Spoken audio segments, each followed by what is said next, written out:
Dr. Liang is Chair Professor of Economics at Willamette University.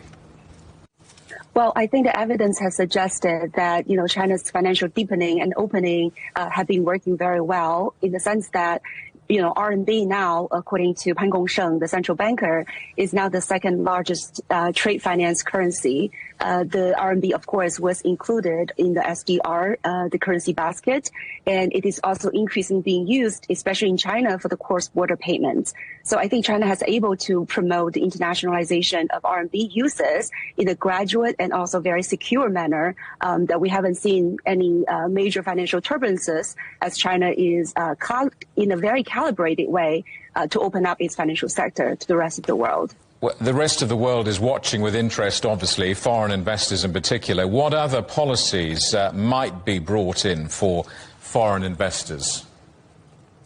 Well, I think China has been opening up the financial sectors in terms of insurance, in terms of wealth management industries, in terms of, I would say, banking, trade finance, and now China also facilitate the offshore bond issuance by foreign enterprises in the foreign trade sector. I think there are many also interesting and emerging policies that are talking about expanding, for example, the high-tech firms listing and also green finance.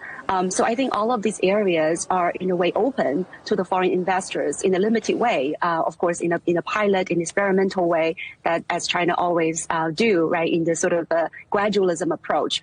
But I think the exciting news, of course, is the trend is that China is going to continue to develop its financial sector and also introduce foreign investors into China. For example, expanding the so-called QFII, the Qualified Foreign Institutional Investors investment opportunities in China. So I think it is exciting area in terms of the global investment landscape. I think foreign investors definitely should keep a close eye when it comes to the diversification of their investment portfolio. I think China is really a very interesting place to look at. Shanghai and Hong Kong's financial centres pledging to work together. How significant is that? Well, I think it's very significant because Shanghai, as we all know, is now really emerging as international financial center, especially in Asia Pacific area.